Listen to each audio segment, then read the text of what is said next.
All right, so here we go. So what we're looking at is the diagram that will describe this equation, okay, right there. Okay, so let's have a look. Now, the thing to look at is that side. We're taking VP plus VM with respect to P. Okay, they're added together. So the way that you know which diagram to pick is you want those vectors head to tail, see? So what we're saying here is if you take the track of VM, okay, maybe I use a different color and line style for that. What are we going to do? Now we'll go green. Okay, green. All right, so we're going to do that. We're saying that doing that is the same thing as doing the other path, doing this, the heavier path, okay? That's what that equation means, and that's why this diagram here on the right is the one that matches, okay? So that's the diagram that we use. All right, so we go with that? Okay. So let's look at a bit of an example here. And this is an experience maybe you've had if you ever merged onto a highway. It's kind of interesting if, as long as you're not the one driving, look out the window and focus on a car and see what a car on the highway is doing as you're merging in towards it, or vice versa. It appears to have what we call a relative motion, a motion with respect to you. What makes this look a little different is that you're in a moving reference system, okay? So that makes things a little bit interesting, and how you look at that. So let's look at some of that relative motion. Now this movie's a little crude, so I'll kind of apologize for that, but let's see, open with Windows Media Player. I think that's what I want to do. All right, so here we go.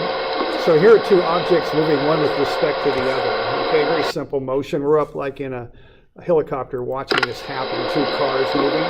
So one's going east, the other one's going south east, okay? Now, let's take a look at what happens if we're in one of the cars, okay? And this is a working model program, it's called, so I can manipulate point of view with this thing, and that's what I did. So let's try it again. And this time I'm going to have the point of view in a different vehicle. The reference frame is set on this animation to view the motion of the object on the right with respect to the object on the left. So I'm looking from this car, so it's not moving now. This is what that other object does with respect to that one. You with me there? Because the top one there, this one's moving to the right. This one's moving down and to the right, but not as fast. So it's going to be moving down and less fast to the right, which means it's actually with respect to this one, because it's not moving to the right as fast as it is, it's moving to the left with respect to that one that I've got marked here with the cursor, okay? You all good with that? So when you put the point of view in this moving object, the reference frame is set on this animation to view the motion of the object on the right with respect to the object on the left. So that's what we're doing there. So let's kind of look at this more mathematically and see how we can analyze this. So what we're doing, we've got the one car is heading north on the highway, going 25 meters per second, and this car is coming around a circular ramp and merging at 20 meters per second. Okay, and let's see what the velocity of A is with respect to B. So the idea with that is, let's say you're in B and you're looking at A. What does A appear to be doing from your moving perspective? All right. So just take about 20 seconds and write down the equation that would describe how you could find the velocity of A with respect to B. What's the vector equation you would write up to describe that?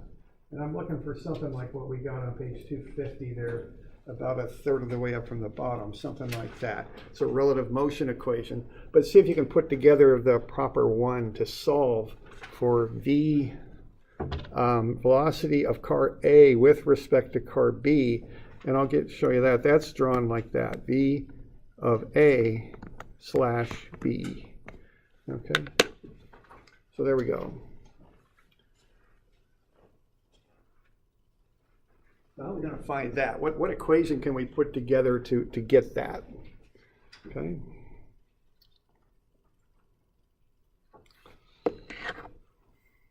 Now you kind of see what's known there and kind of have a look on page 250, a third of the way up from the bottom, get an idea what the form of those equations. So what are we going to do here? All right.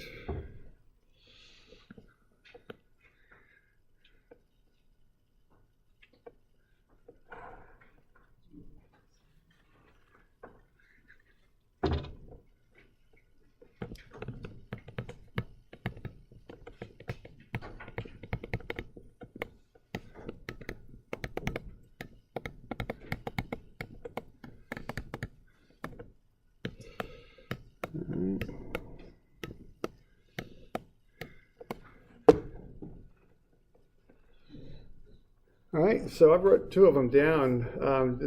Do you have one that looks like that? Okay, something like that. So which one do we want, left or right? Anybody? Okay, now the trick on this is get the subscripts so that they multiply out properly. Okay, so here's one multiplication, here's the other. And you want to be sure you're getting these set up right, because of course if you don't have them set up properly, they won't work out. So that's the one that works out, okay? So here's what you want. VA equals VB plus VA with respect to B, okay?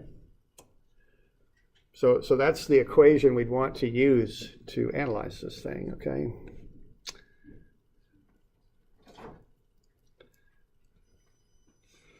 All right, so now so you want to find the relative velocity of A with respect to B.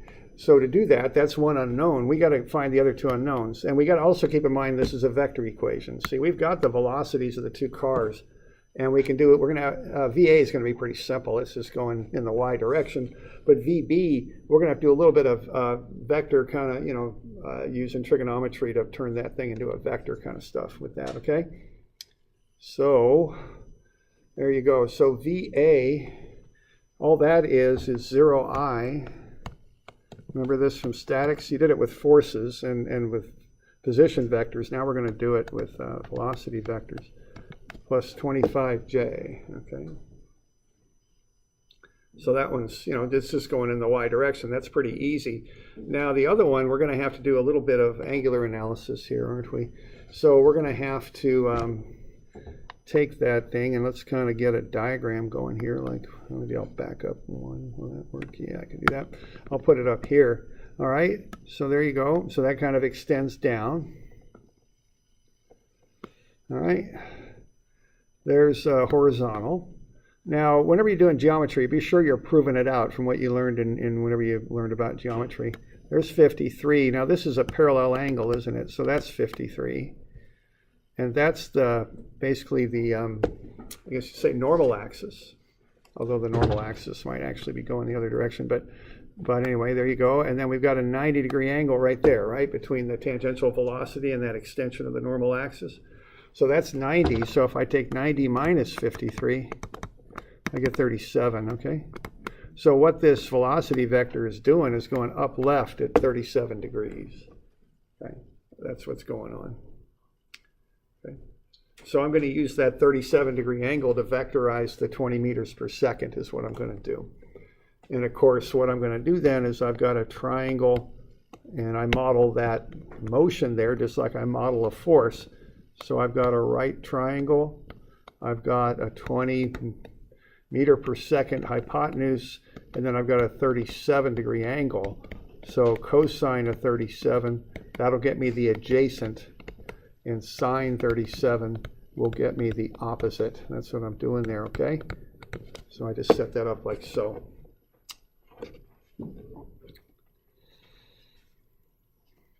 So just some trigonometry, just like you'd vectorize a force.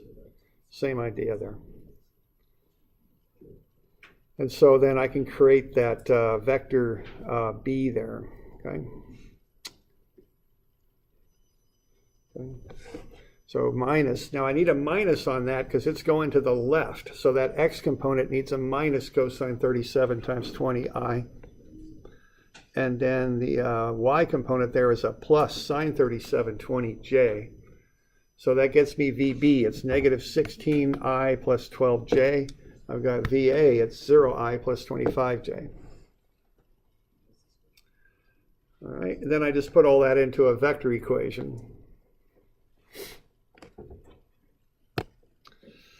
All right, so I get VA is 0I plus 25J, is VB minus 16I plus 12J plus VAB with respect to BXI component, and the VAB A with respect to BY, that's the J component. And then I can just kind of work out the equations and solve for the unknowns, which are the relative components of motion. Okay. So what I'm going to do there to solve for the unknowns is I'm going to pull out the i's, because a vector equation is two equations put into one form there. So the I equation is 0 is negative 16 plus VABX. So I can solve for VABX, it's positive 16. And then the J equation there, what that is 25 is 12 plus VABY. Okay. And so that will get me the J equation there, and that's going to be 25 is 12 plus VABY, so VABY is 13. So from the point of view of B, A is moving north and east, up and to the right, okay? That's what's going on from the point of view of that moving perspective at B. All right? So that's how that goes. So we're using some of the vector stuff that you learned in statics and probably some other places too to get everything broken down into x's and y's. Okay. So I got 16 and 13 up and to the right. I can take the square root of some of the squares and get 20.6 meters per second. And then I can do the trig there on the angle. It's 13 over 16, 39.1. Okay.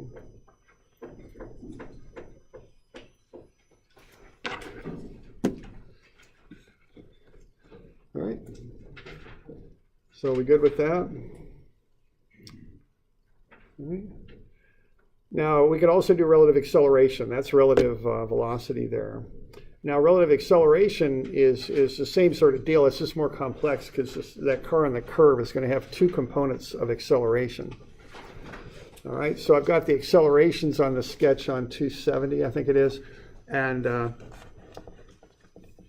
that curved acceleration will get a little bit more complicated, so we're going to have to deal with that. Okay, we got the velocities of the cars, and then we also have the acceleration. So A is slowing down at 0.9 meters per second squared,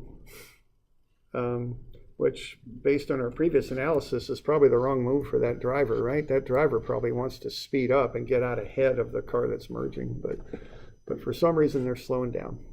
And then we've got the acceleration there of B, which is a tangential acceleration. That car is speeding up as they go into the curve. So there's the tangential acceleration. But remember, if they have a velocity around the curve, they also have a normal acceleration. So we got to deal with two components of acceleration in B. Okay. So it's the same sort of equation as before, except it's with acceleration. So AA is AB plus AA with respect to B. And then we just have to fill in AA and AB, and we can get the relative acceleration from the equation. All right. So let's have a look at B first, okay? Now that one gets a little bit involved here. Well, actually, A sub A is pretty simple. It's just 0I minus 0.9J. That's about all there is to that, okay? Because it's not going in the X, and it's going in the negative Y. Okay. All right, and now we want to get A sub B. Now what we're going to have to do here is we're going to have to start in curved style coordinates, okay, which are tangential and normal. We'll use those. So AB has an ABT for tangential and an ABN for normal. Now the tangential is the change in velocity with respect to time, okay? And that's just the 2.1. That's the change in the speedometer on the car as this person pushes the accelerator, pushes on the gas, okay? So that's easy enough. But there's also that normal component, okay? And that's V squared over R. So we need the velocity. And the velocity is 20 or 25? 20? So it's 20 meters per second squared. And that's the whole thing squared divided by the radius, which is shown there at 120 meters. Okay. and that's the normal component.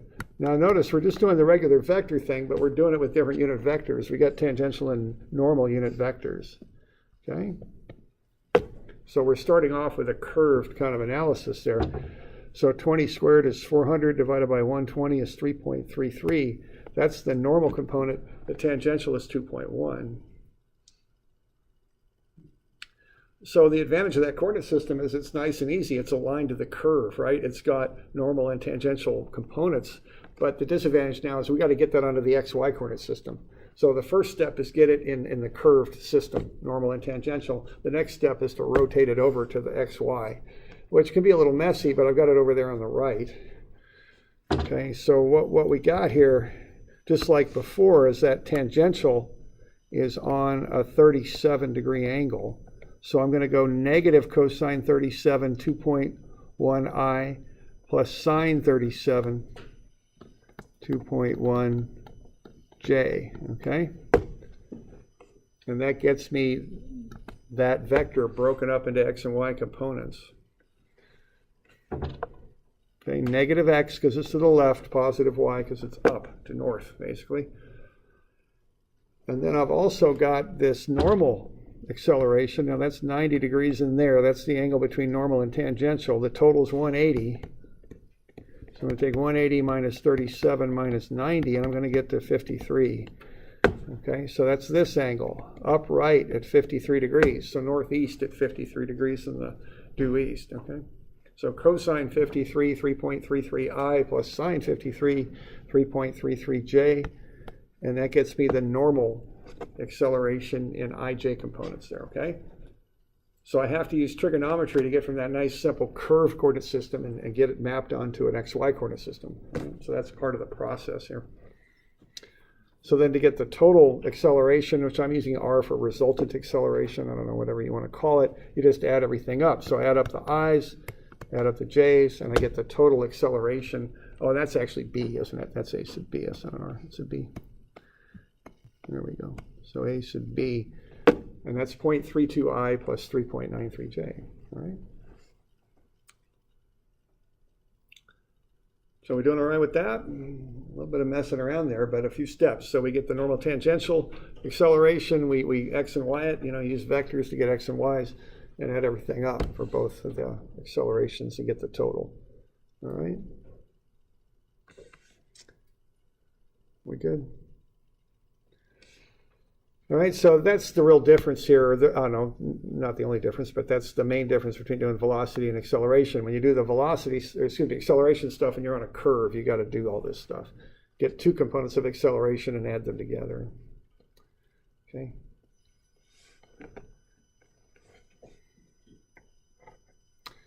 All right, and then once you've got those, you just pull out the i's and pull out the j's. And that will get you your final answers here. So the i's, just 0 on the left there. 0i, 0.32i, plus a with respect to bi, okay? And then you pull out the j's. Negative 0.9 is equal to 3.93 plus a with respect to by. And you solve. So that's the next thing there. So 0 is 0.32 plus a with respect to bx, and the j is negative 0.9, is 3.93 plus a with respect to by. Okay. So I can solve for both of the relative accelerations then. The x is negative 0.32 and the y is negative 4.83, and then I can do the whole vector stuff here. Square root of sum of the squares to get the total magnitude, and an arctan to get the angle. Okay. So we use this a little bit down the road. Typically, I introduce this at this point. We're also really going to use it quite a bit later on when we do kind of a machine analysis, which is kind of important for mechanical engineers especially. So we'll touch on this again. Okay, we'll use this to analyze something like this here. Let's see.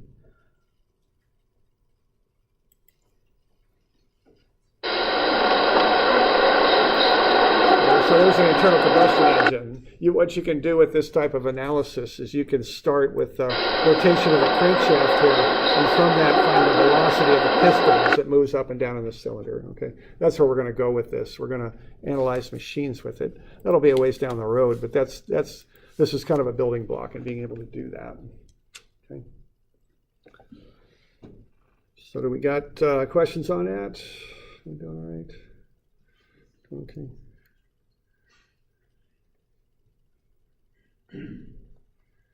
All right. All right, so that's one thing there. So that's our kind of introduction to motion, you might say. Now, the next thing we'll start looking at, if we're good with that, is we're going to start looking at some of Newton's equations here, F equals ma and all that. We're going to look at how to apply those to some of the situations we run into when we're doing engineering analysis here. So we'll start with that. Now, before we do that, though, let's just go over dry friction. Okay. Now, there's actually two different kinds of friction. There's dry, which is when you drag something across a surface. There's also lubricated friction, which is a whole other thing. That's more dependent on the characteristics of the lubricant. So that'd be like what you got going on in an engine or something like that. All right, now to start with, we look at Newton's laws. That's on page 280. And they're the three laws. There's lots of ways of stating these, but basically what we're going to say here is if we apply an unbalanced force to an object, it will start to accelerate. Its velocity will change. Okay? So if you apply an unbalanced force to an object, its velocity will change. That relationship then is F, the unbalanced force, is equal to the mass of the object times its acceleration. So a force is a push or a pull. A mass is amount of atomic material, and acceleration is a change in velocity. Okay. So if you apply a big force to an object, or a small force, you'll get a small acceleration. If you apply a bigger force, you'll get a bigger acceleration. If you apply the same force to an object of low mass, it will accelerate a good bit. If you apply that same force to an object of more mass, it will accelerate less. That's basically it. So mass is kind of the thing that determines the degree of acceleration. Okay. Now we have a special case of this that we used in statics, and that's weight equals mass times the acceleration due to gravity on the wherever you are, quite often on the Earth, and the acceleration due to gravity on the Earth is either considered to be 9.81 meters per second squared, or if you're in the imperial system, it's 32.2 feet per second squared. So either one. So your weight is your mass times gravity. Okay. That's a special case of F equals ma. Now the units we use on this in the metric system or SI system are newtons for force, kilograms for mass, and meters per second squared for acceleration. So 1 newton is 1 kilogram meter per second squared. In the English imperial system, it's pounds. Slugs, which are kind of a funny mass unit. I don't know if you've worked with those much, but that's the imperial mass unit. And foot per second squared. So a pound is a slug foot per second squared. Okay? So those are the units. Now when we start pushing stuff around, we often encounter friction. Now what friction is, it's a force that resists sliding. It's a reactive force, okay? It reacts to what you're trying to do to an object. Now if you're looking at dry friction here, what you want to find is what's referred to as the normal force, which would be the force of the surface on the object. You take that times a coefficient of friction referred to as mu, which looks like a U with kind of a tail on it on the left-hand side. So if you take the normal force times that mu value, you get the frictional force.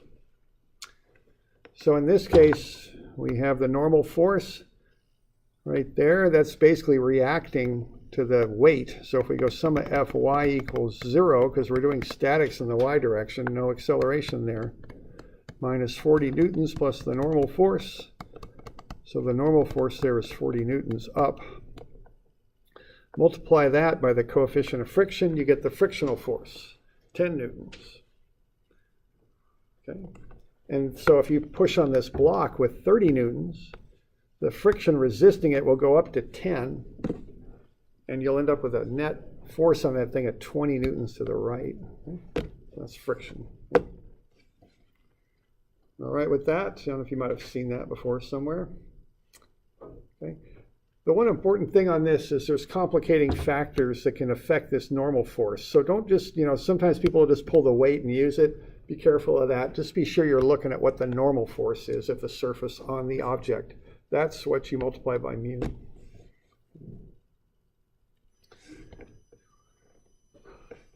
All right, now the other thing about this is that friction is a reactive force. In this example here, down at the bottom, what do we got here? So our normal force, we got statics going there, we got negative 80 newtons plus Fn. So Fn is going to be the 80 newtons, easy enough. Now, the force of friction is going to be what? 0.5 times 80. And that's going to come out to be 40 newtons. Okay, when I do that calculation. Now, I'm going to do something that's incorrect. I'm going to say that the force of friction is equal to 40 newtons. Why is that incorrect? Yeah, you're pushing with 30 newtons. You're only going to get 30 newtons pushing back. The friction will hold the block and keep it from moving. It'll create an equilibrium situation. I left some space there on purpose because what I want to do here is write maximum. And that's something that'll come up later in the class. We'll have to be careful about that. But you can't assume that the force of friction is equal to mu Fn all the time. The force of friction, more properly, is what? Less than or equal to mu Fn. Generally speaking, the friction rises in reaction to whatever you're trying to do to the object. And the mu Fn is a cap. It's as high as the friction can go. That's the idea. Okay?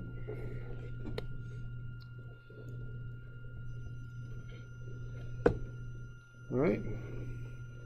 So if that friction went all the way up to 40 newtons, which it doesn't, but if it did, this would be 40. The object would move to the left because the 40 is bigger than the 30, and that's obviously not going to happen. If you push it on an object to the right, it's not going to go to the left. Yeah, it would. It'd be an alternative universe if you can have that happening. That'd be pretty good. But no such luck. It's just going to stay at a boring 30, and nothing's going to happen. All right. Okay, a little bit there about friction, all right? Because a lot of these things that we deal with F equals ma, we get into friction.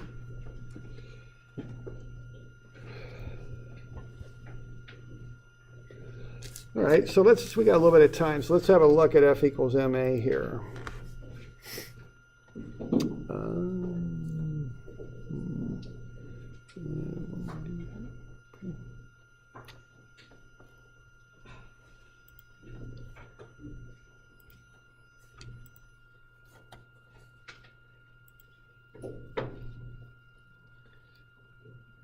All right.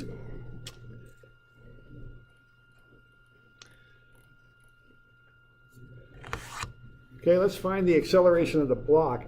Now, I'm going to ask you to do this in a very specific way because it's consistent and it works. It might be a little different than how you learned it in physics. I'm not sure if you took physics how you learned to apply this, but I'm going to present it in a very regimented kind of engineering kind of way. Okay, it might be different, but the concepts are the same. But my method might be different. I'm not really sure. I don't really know how that's taught there.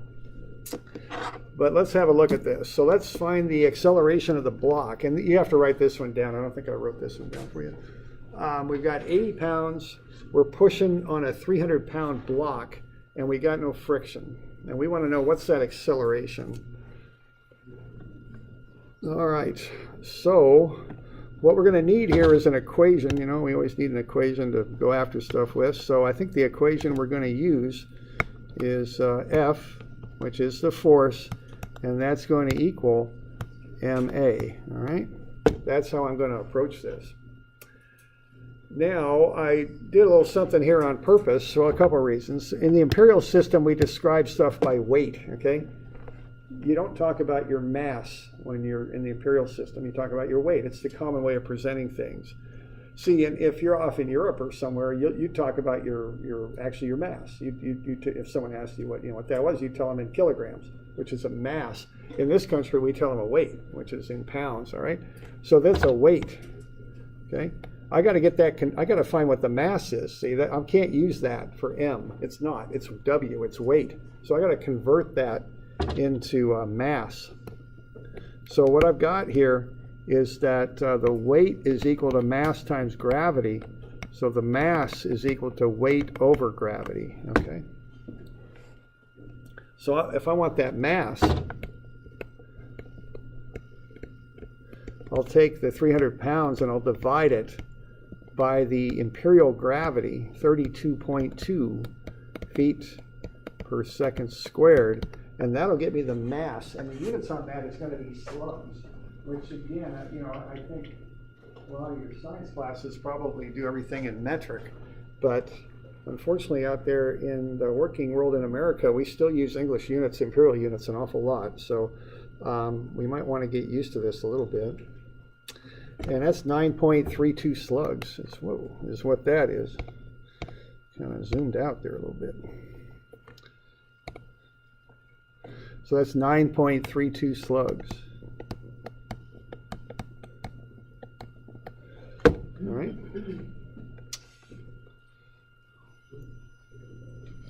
So that's the mass. So what I'm going to do now is just apply my F equals ma equation. And so I've got 80 pounds and a mass of 9.32. Mu is 0. So the way I set these things up, and I'm very, systematic about this. The left-hand side is where the forces go.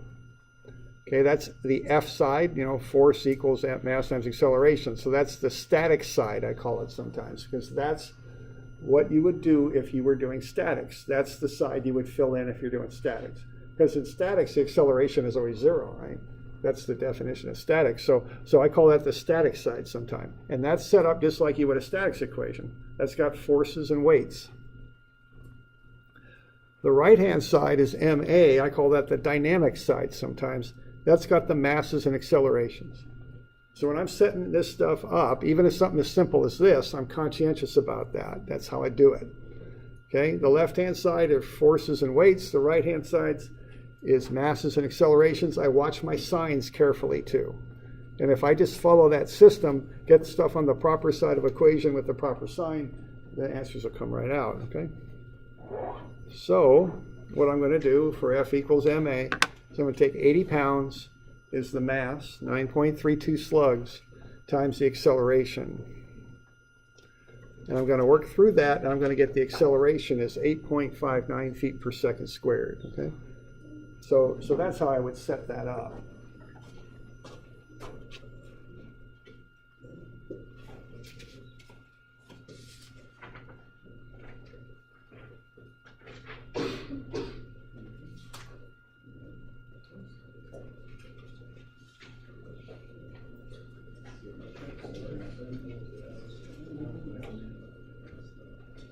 That's just a little start on that. Of course, we'll get into this a little bit more detail as you might expect, but that's how we started.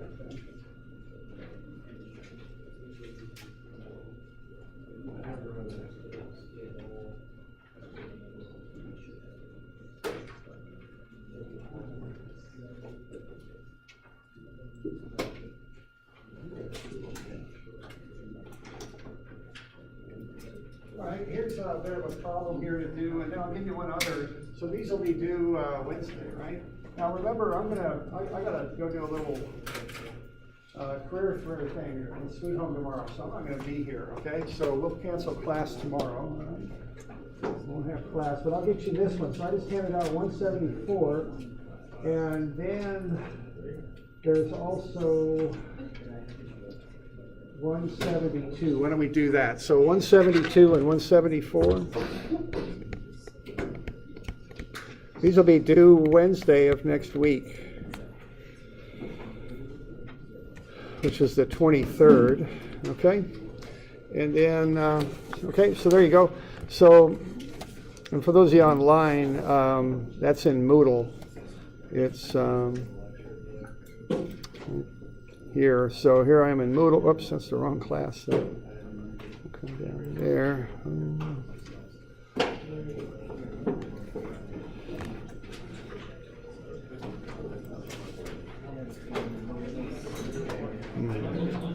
Seem to be locking up. There we go. There's dynamics. Okay, roll it on down. Downloads. Roll it on down to the homework downloads there in red. There's homework 174. So that's the one you want. That'll be due. Looks like that. Okay. So there you go.